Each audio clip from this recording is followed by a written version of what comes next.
Samajwadi party के लोकसभा सांसद राजीव राय इस वक्त बातचीत के लिए हमारे साथ मौजूद है। सर, अमेरिका ईरान के बीच समझौता हो गया है, सीज फायर का ऐलान कर दिया गया है। किस तरह से आप देख रहे हैं, क्योंकि लगातार ट्रंप की ओर से जो है चेतावनी दी जा रही थी, लेकिन अचानक यू टर्न ट्रंप ने ले लिया। ट्रंप के बारे में तो मोदी जी बता पाएंगे, यार उनके हैं।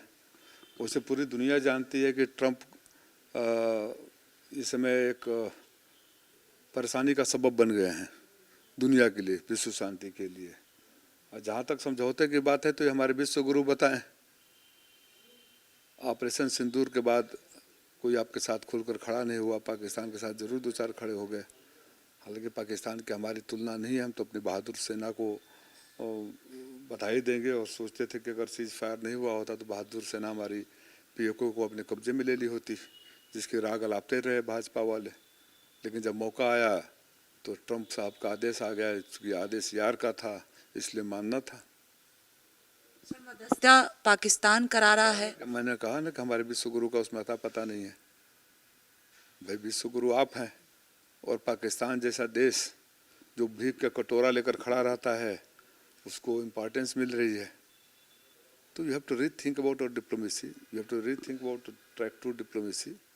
और कहीं ना कहीं विदेश मंत्रालय में बैठे लोगों को आत्मचिंतन और मंथन करना हुआ, क्योंकि उनको ये बात कल तो मानना पड़ेगा, पूरा देश मानता है कि जब बात राष्ट्र की आती है, बात राष्ट्र की सुरक्षा, सम्मान और अस्मिता की आती है, तो पूरा देश एक होता है। और हम भी चाहेंगे कि हमारे प्रधानमंत्री जी विश्व गुरु बने रहे। और मोदी जी की बात नहीं है, कोई भी देश का प्रधानमंत्री हो विश्व गुरु मतलब भारत का पहचान है। हम भी नहीं चाहते उनकी बेइज्जती करना, लेकिन जब कभी वो लपक कर गले मिलते हैं, कोई हाथ नहीं मिलाना चाहता है, कोई अपने बगल में आपको मध्यस्थता कर रहा है, तो हम भी अपमानित महसूस करते हैं। 10 तारीख को इस्लामाबाद में बैठक भी होनी है समझौते को लेकर। आपको लगता है कि आप जिस तरह से कह रहे हैं, तो आपको लगता है कि भारत को पहल करनी चाहिए थी? भाई अगर हम खुद ही अपने को विश्व गुरु बोलते रहे और विश्व के मंच पर आपको कोई पूछे ना, तो इससे बड़ा दुर्भाग्यपूर्ण स्थिति क्या हो सकती है। आप न जाने फैसले न ले पाने की वजह से कितने दोस्तों को खोते जा रहे हैं। मैं एक उदाहरण हमेशा देता हूं कि जब पाकिस्तान के 2 टुकड़े भारत कर रहा था, इंदिरा गांधी जी कर रही थी, और अमेरिका ने अपने 7th फ्लीट को भेज दिया था, तो रसिया था जो चट्टान की तरह खड़ा रहा। जब यूक्रेन और रसिया में लड़ाई हुआ तो माननीय प्रधानमंत्री जी वहाँ विश्व गुरु बनकर यूक्रेन पहुँच गए। जो रसिया को अच्छा नहीं लगा, मैं दावे के साथ कह सकता हूँ रसिया को अच्छा नहीं लगा, और अमेरिका के दबाव में आपने रसिया से तेल लेना बंद कर दिया। आपने रसिया को अब वो नहीं रहा जो पहले हुआ करता था।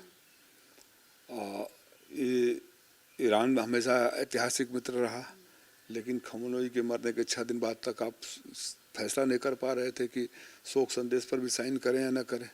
ये जो आपके किम कर्तव्य विमूढ़ता वाली स्थिति है, देश को आइसोलेट करती जा रही है। जो नैम का लीडर हुआ करता था, जिस देश के साथ कुछ सरकारें, कुछ देश हमेशा खड़ी रहती थी, ये आत्मचिंतन में आलोचना नहीं, मैं अपील करता हूं कि आत्मचिंतन और मंथन करें। सवाल भाजपा का, कांग्रेस का, सपा का, मोदी जी का, किसी और का नहीं, सवाल देश का है।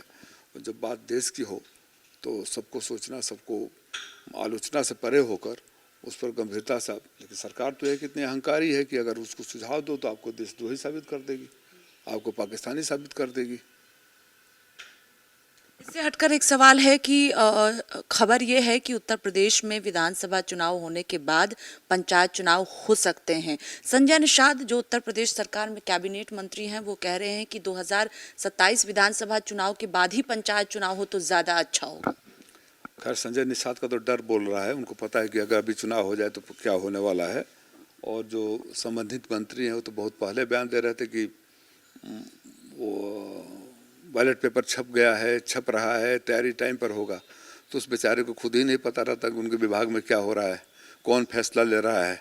वो बस वो प्रोटोकॉल लेकर घूमते रहें, भोकाल बनाते रहें, कोई पूछने उछने वाला तो है नहीं। जब आप कभी मिलिएगा तो पूछेगा जो बैलेट पेपर आप छपवा रहे थे वो क्या हो गया। उनके बयानों को देखिएगा। जिस मंत्री को अपने विभाग का ये नहीं पता कि विभाग में हो क्या रहा है, वो बड़ी बड़ी बातें करता है। ओम प्रकाश राजभर जो मंत्री हैं जिनके ऊपर आप तंज कस रहे हैं, वो कह रहे हैं कि समाजवादी पार्टी डरी हुई है। अरे हम तो कह रहे कराओ ना, आज चुनौती दे रहे हैं, करा लो। डरी हुई है हम, टाल रहे हो आप।